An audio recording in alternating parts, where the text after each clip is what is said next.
My name is Eleanor Thorne, and at 73 years old, I thought I'd seen every kind of betrayal this world could offer. I was wrong, dead wrong.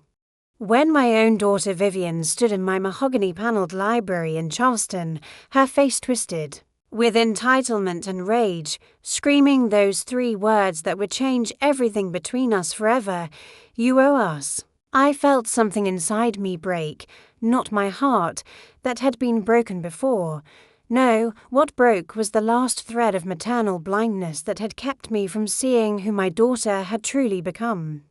What happened next would teach her, and everyone else who underestimated this old widow, that some debts are paid in ways you never expect. And silence, as it turns out, can be the loudest statement of all.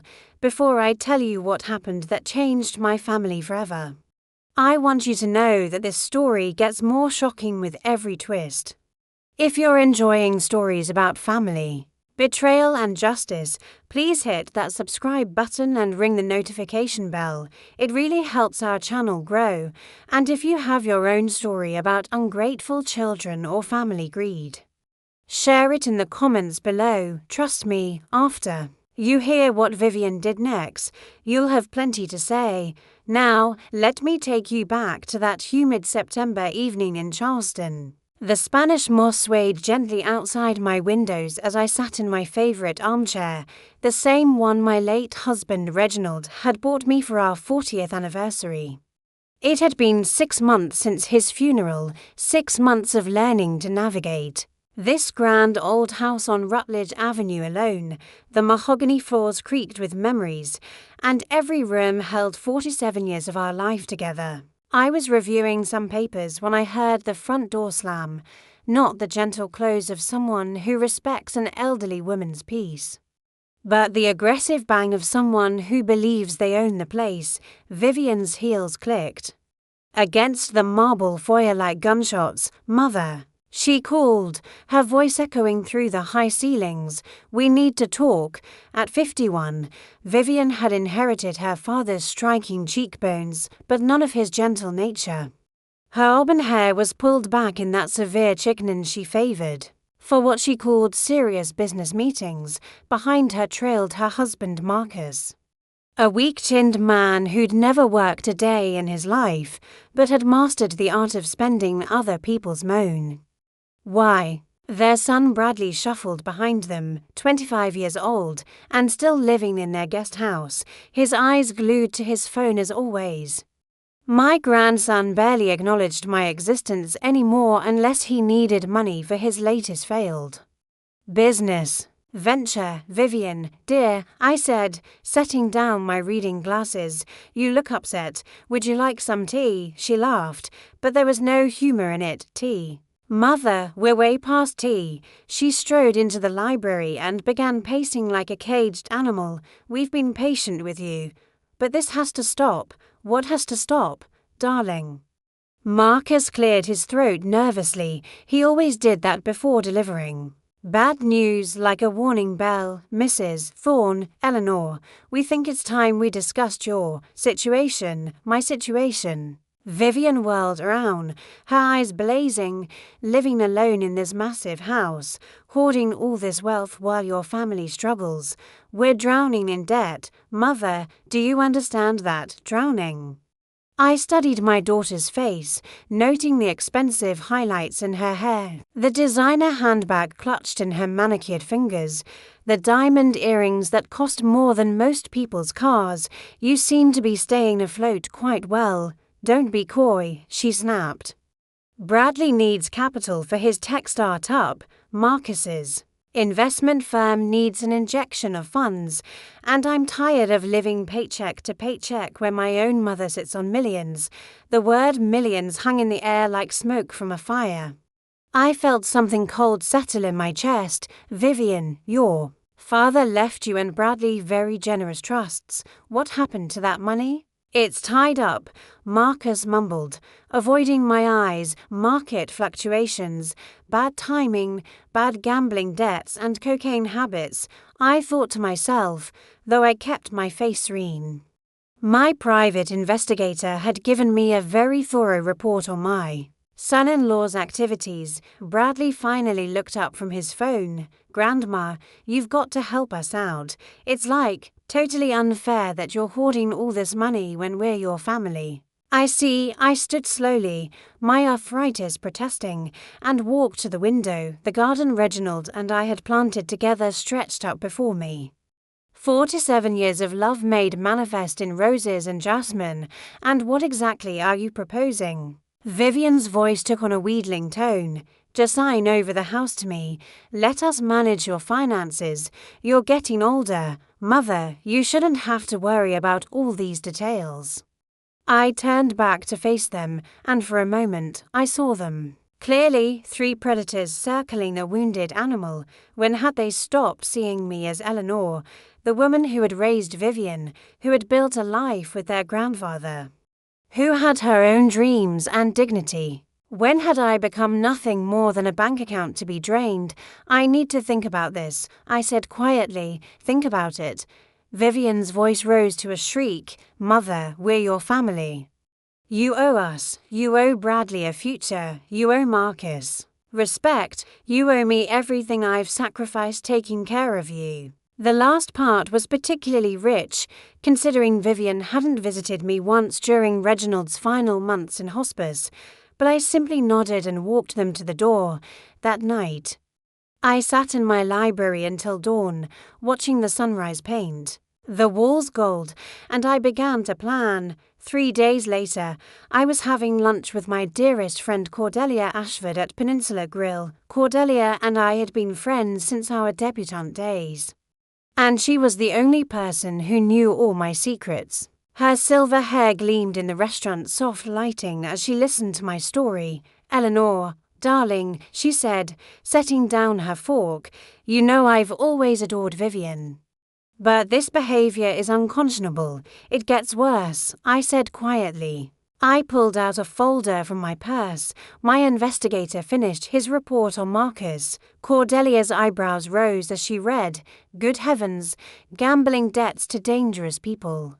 Cocaine trafficking charges dropped due to insufficient evidence. And he's been embezzling from his own clients. The FBI is building a case. They approached me last week. I sipped my wine carefully. They want to use my financial records as evidence, apparently. Marcus has been using fake investment opportunities to funnel money to pay his debts, and Vivian knows. The investigator believes she's been helping him. Some of the forged documents have her signature. Cordelia leaned back in her chair. Oh, Eleanor, what are you going to do? I smiled, feeling a warmth spread through my chest. That had nothing to do with the wine. I'm going to give them exactly what they want. I beg your pardon. But first, I need to tell you something I've never told anyone, not even Reginald. I reached into my purse and pulled out a small, leather-bound journal. Do you remember my great-aunt Millicent? The one who was supposedly eccentric and died. Penniless, the one who lived in that ramshackle house on the other side of town. That's the one, except she wasn't penniless. Cordelia, she was brilliant. She owned mineral rights to 3 counties in West Virginia, coal, natural gas, and recently discovered lithium deposits. When she died 10 years ago, she left everything to me in a private trust that no one knows about. Cordelia's jaw dropped. How much are we talking about? $12 million. And growing. Eleanor Thorne, you devious woman. Why didn't you tell me? Because I wanted to live a normal life with Reginald. I wanted our marriage to be about love, not money. I wanted Vivian to value family, not inheritance. I closed the journal. I was going to leave it all to charity. Anyway, but now I have a better idea. The following week, Vivian returned with reinforcements. She'd brought Marcus's business partner, a slick man named Derek Chambers, who wore his criminality like expensive cologne. They sat in my living room like they owned it, spreading papers across my coffee table. Mother, we've had lawyers draw up some papers, Vivian announced, not bothering with pleasantries, power of attorney documents, a reverse mortgage application, and a care facility evaluation. My blood turned to ice. Care facility. Derek leaned forward with a shark's smile. Mrs. Thorne, at your age, living alone in a house this size is simply dangerous. We've found a lovely assisted living community. Think of it as a chance to socialize with people your own age, and conveniently. Free up this house for sale, I said evenly. Mother, don't be dramatic. Vivian's voice was honeysweet now, the tone she'd used as a child when she wanted something. You'll be so much happier without all these responsibilities. Just sign these papers, and we'll take care of everything. I picked up the power of attorney document, noting how it gave them complete control over my finances, my property, even my medical decisions. This seems rather comprehensive. We want to protect you, Marcus said, though he couldn't meet my eyes. I see. I set the papers down carefully, and if I don't sign, the mask slipped from Vivian's face, then we'll have you declared mentally incompetent. Derek has connections with doctors who will testify that you're suffering from dementia, even though I'm not. Can you prove that? Derek's smile widened. An elderly widow, living alone, making poor financial decisions, talking to herself. I don't talk to myself. That's not what your neighbors will say when we ask them to testify, Vivian said coldly. I felt my world tilt on its axis. My own daughter was threatening to steal my freedom, my dignity, my very identity. But I kept my voice steady. I need time to consider this. 24 hours, Derek said. Standing, then we file the papers with or without your cooperation. After they left, I called Cordelia. It's time, I said simply. Are you sure, darling? I've never been more sure of anything in my life. That evening, I drove to my lawyer's office in my old Cadillac, a car Vivian constantly nagged me to replace with something more practical. Jonathan Hartwell had been handling my family's legal affairs for 20 years, and his discretion was absolute. Eleanor, he said, studying the documents I'd brought, this is quite clever and completely legal. Are you certain this is what you want to do? Jonathan, they want to lock me away and steal everything Reginald and I built together. My own daughter is willing to perjure herself to do it. Yes, I'm certain, he nodded grimly. Then let's make sure they get exactly what they deserve. The next morning, I called Vivian with trembling hands, not from fear, but from anticipation. I've thought about what you said, I told her, injecting defeat into my voice. Perhaps you're right. Perhaps I am too old to manage all this alone. The hunger in her voice was unmistakable. Oh, Mother, I'm so glad you're being reasonable. We can come over this afternoon with the lawyers. Actually, there's something else, something I need to tell you about your great-great-aunt Millicent's estate. Silence on the other end of the line. Then, what about it? I may have understated the inheritance I received from her. There were some properties I didn't mention. Coal mining rights. They're quite valuable now. I could practically hear her heart racing through the phone. How valuable? Well, I'd need to have them properly appraised. But my preliminary research suggests perhaps $8 to $10 million. The sharp intake of breath was audible. Million? I was planning to donate it all to charity. Of course, I have no need for that kind of money at my age, but if you're going to be managing my affairs anyway, we'll be right over, she said. And hung up. They arrived within the hour. Vivian, Marcus, Derek, and this time they'd brought a notary public and two additional men in expensive suits who introduced themselves as financial consultants. The greed in the room was so thick I could taste it. Now, Mother, Vivian said, settling beside me with false tenderness, tell us about these mining rights. I pulled out a folder, carefully prepared by Jonathan with authentic-looking, but ultimately worthless documents. The rights are held in a private trust, very complicated legal structure. But if I were to sign over power of attorney, you could access them immediately. Derek's eyes lit up like Christmas morning. These Documents look legitimate. Marcus, this could solve all our immediate concerns and the charity donations. One of the financial consultants asked, "Oh, well, if Vivian is managing my affairs, that decision would be hers to make," I said with a helpless shrug. I watched my daughter transform before my eyes. The concerned daughter mask slipped away, entirely replaced by something cold and calculating. "Mother, I think we should prioritize family needs over charity right now. Don't you agree?" "Whatever you think is best, dear." They laid out the documents like pirates dividing treasure: power of attorney, mining rights transfer, bank account access, property deeds. I signed everything with a shaking hand, playing the part of a confused old woman overwhelmed by financial complexity. As Derek examined the mining rights documents, I noticed Marcus whispering urgently to Vivian. I caught fragments. "Pay off Santangelo by Friday. FBI getting close. Need to move fast." The notary stamped the final document. "Congratulations, Mrs. Carlyle." She said to Vivian, "You now have complete legal authority over your mother's estate." Vivian didn't even thank me. She was already on her phone, calling banks, calling investors, calling the dangerous men Marcus owed money to. I sat in my own living room, legally powerless, and watched my daughter celebrate my imprisonment, but I was smiling inside. Because the most important signature of all, the one that would bring this house of cards crashing down, was still warm on Jonathan's desk across town. The betrayal came from an unexpected source. 2 days after signing away my legal rights, I was sitting in my garden when Bradley approached me. My grandson looked different somehow, older, more serious.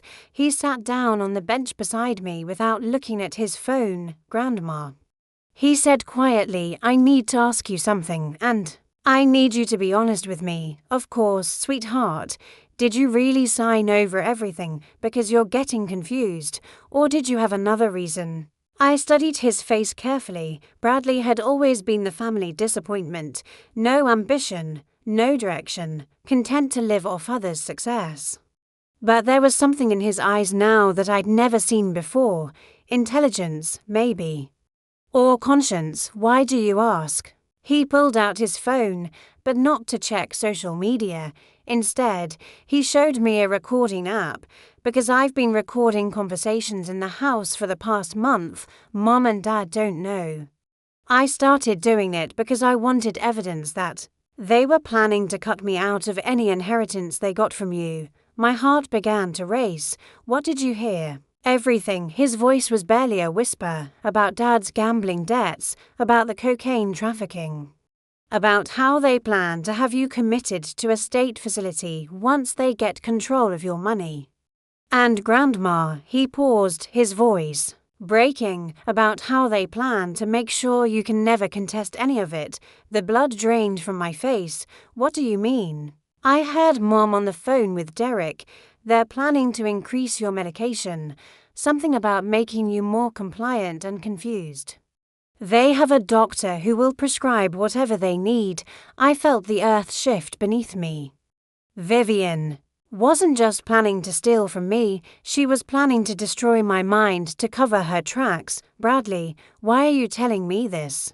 Tears ran down his face. "Because you're my grandmother, and I love you. Because what they're doing is evil, and because," he took a shaky breath, "because I heard what they said about Grandpa's final days." "What about your grandfather?" "Mom was angry that he didn't change his will before he died. She said if they'd acted sooner, they could have made sure he was more comfortable in his final weeks." The implication hit me like a physical blow. My beloved Reginald, who had died in such unexpected pain despite all the doctor's efforts to make him comfortable. "She killed him," I whispered. Bradley nodded miserably. "I think so, and they're planning to do the same to you once they get tired of keeping up appearances." I sat in shocked silence for several minutes, absorbing the magnitude of my daughter's Evil, then, something steel-strong hardened inside me. Bradley, I said carefully, how would you like to help your grandmother teach your mother a lesson about family loyalty? His eyes met mine, and for the first time, I saw his father's courage looking back at me. What do you need me to do? 3 weeks later. We all gathered in Jonathan Hartwell's conference room for what Vivian believed would be the final transfer of my assets to her control. The mining rights had been appraised at $12 million, and Derek had already arranged buyers for the coal extraction contracts. Vivian arrived dressed like she was attending a coronation, a royal blue suit that probably cost more than most people's monthly salary, her hair professionally styled, her makeup perfect. Marcus wore a new Rolex that I was apparently paying for, and Derek looked like the cat who'd swallowed the canary.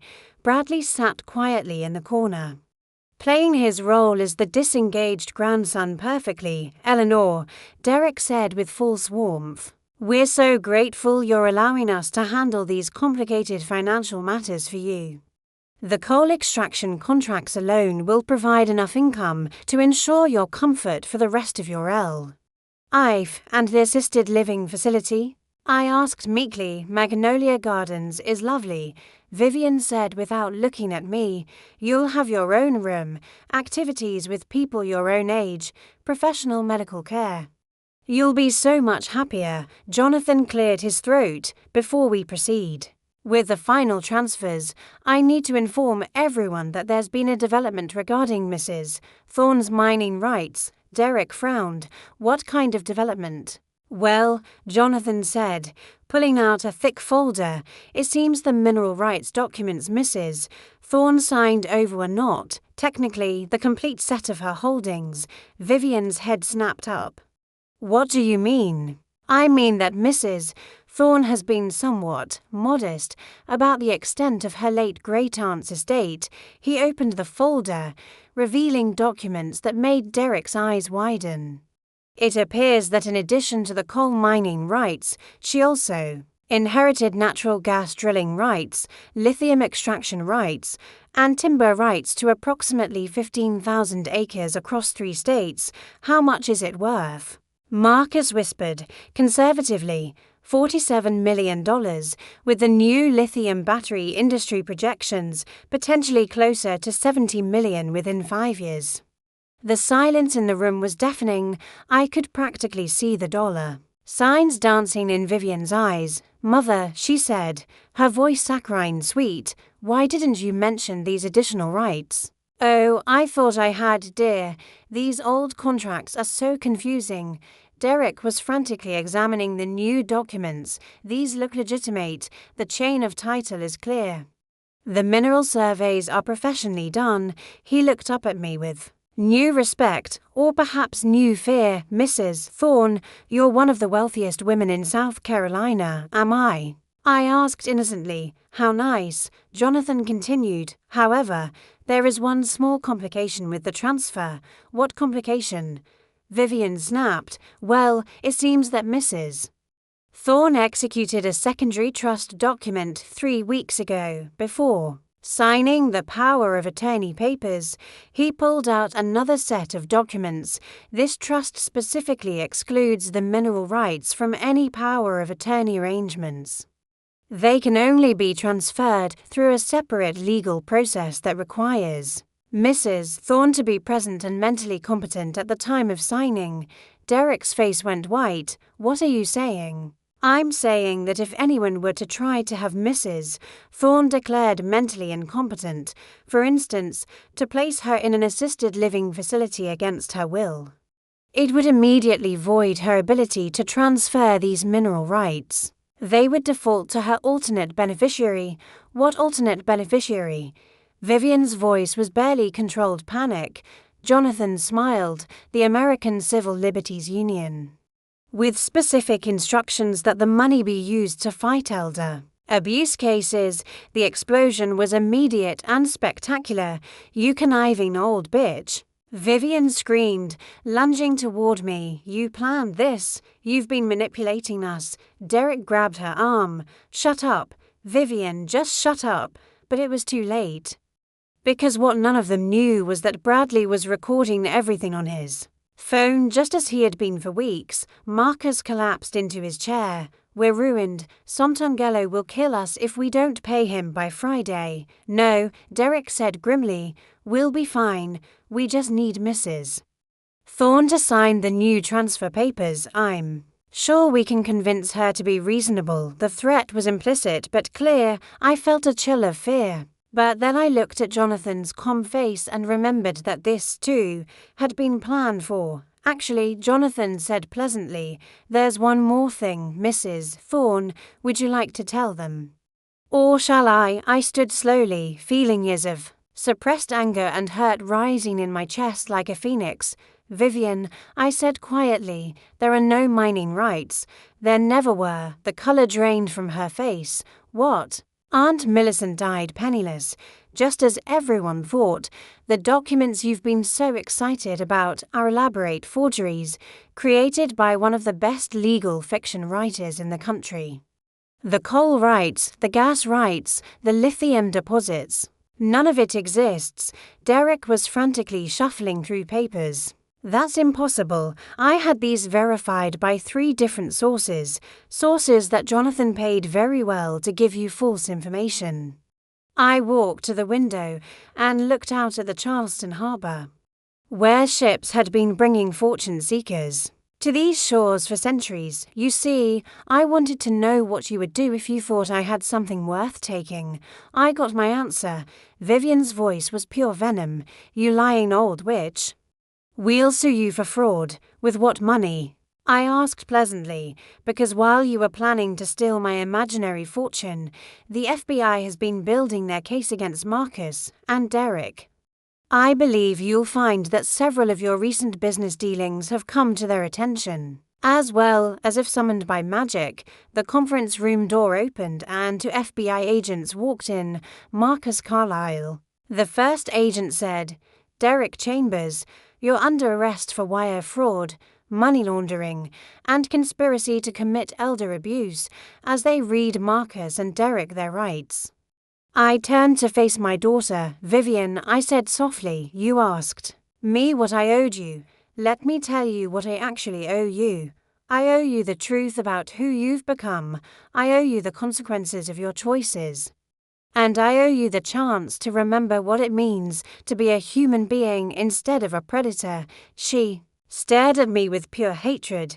"This isn't over." "Yes, it is." I pulled out one final document from my purse, because while you were so focused on my imaginary mining fortune, you forgot about my very real estate, this house, my investments, my actual inheritance. It's all been transferred to a trust. That will provide you with exactly what you've earned. Nothing. You can't do that. I'm your daughter. "Bradley," I said, turning to my grandson, "would you please play the recording from 3 weeks ago, the one where your mother discusses the best way to make sure I die quietly in the state facility?" As Bradley's phone filled the room with Vivian's own voice planning my death, I watched my daughter's face crumble, not with remorse, but with the realization that she'd been outplayed by the old woman she'd thought was weak and foolish. "The real estate goes to charity," I continued calmly, "except for a small trust fund that will provide you with a basic income, enough to live on if you learn how to budget. Not enough to maintain the lifestyle you've grown accustomed to at others' expense. Think of it as an education in humility." The FBI agents led Marcus and Derek away in handcuffs. Vivian stood alone in the conference room, her perfect hair disheveled, her makeup running, her dreams of easy wealth destroyed. "I hate you," she whispered. "I know," I said sadly, "but someday, when you've learned what real love looks like instead of entitlement, you might understand that this was the kindest thing I could do for you." 6 months later, I was sitting in my garden when Bradley came to visit. He brought flowers, daisies, my favorite, and sat beside me on the bench where we'd first conspired together. "How is she?" I asked. Angry, bitter, living in a one-bedroom apartment in North Charleston and working as a receptionist at a dental office. He paused. But she's working, Grandma. For the first time in her life, she's actually earning her own money. And Marcus is sentenced to 8 years. Derek got 12. Turns out the FBI had been watching them for over a year. Our little charade just gave them the evidence they needed to make the charges stick. We sat in comfortable silence for a while, watching the Spanish moss sway in the evening breeze. Do you regret it? Bradley asked eventually. I considered the question carefully. Did I regret destroying my daughter's marriage, her lifestyle, her comfortable certainty that she could take whatever she wanted from others? Did I regret teaching her that actions have consequences especially when those actions are taken against someone who loves you? No, I said finally. I regret that it was necessary.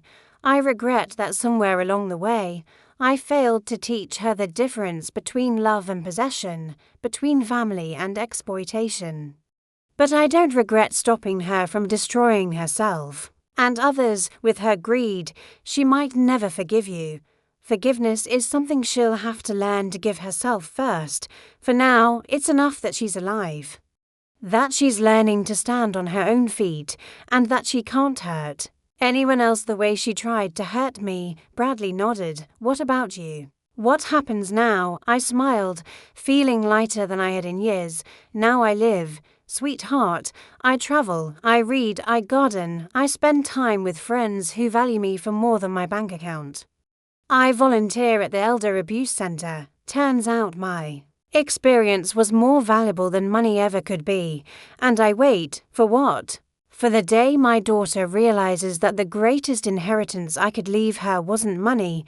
It was the knowledge that she's strong enough to build her own life, create her own worth, and maybe someday love someone more than she loves. What they can give her. The sun was setting over Charleston Harbor, painting the sky in shades of gold and rose. In the distance, church bells were calling people to evening service. The same bells that had marked the rhythm of this city's days for centuries. You know, I said to Bradley, your great-great-aunt Millicent was right about something. The most valuable thing you can leave behind isn't money or property. It's the knowledge that you stood up for what was right, even when it cost you everything you thought you wanted. Bradley took my hand. I'm proud of you, Grandma. I'm proud of you too, sweetheart. It took courage to choose truth over easy money. As we sat there in the gathering twilight, I thought about love, real love, the kind that sometimes has to be tough, that sometimes has to say no, that sometimes has to let people fall so they can learn to stand. I thought about Reginald, and how proud he would be that I'd finally learned to fight for myself. And I thought about Vivian, working her first honest job at 51 years old. And how there might still be hope for her to discover who she really is underneath all that bitterness and greed. The Spanish moss whispered secrets in the evening breeze. And I whispered back, some debts are paid not in money, but in wisdom. Some justice is served not in courtrooms, but in the quiet moments when someone finally learns the difference between taking and earning, between using and loving, between what we think we deserve and what we're actually willing to work for. My daughter had screamed that I owed her, and I had paid her back, not with the wealth she demanded, but with the far more valuable gift of consequences. It was the last inheritance I could give her, the chance to become someone worthy of genuine love. And in the silence that followed her rage, in the quiet space where her demands used to echo, I had finally found my own voice again. The story was complete. The debt was paid. And for the first time in years, Eleanor Thorne was truly free. Ladies, thank you for listening to my story of family betrayal and hard-won justice. If you've faced similar situations with ungrateful family members or people who tried to take advantage of your generosity, please share your story in the comments below. We love hearing from our community and may feature your experience in a future video. Remember, it's never too late to stand up for yourself, no matter what age you are or who's trying to take advantage of you. Hit that subscribe button if you enjoyed this story. And I'll see you next time with another tale of resilience, revenge, and the power of a woman who refuses to be underestimated.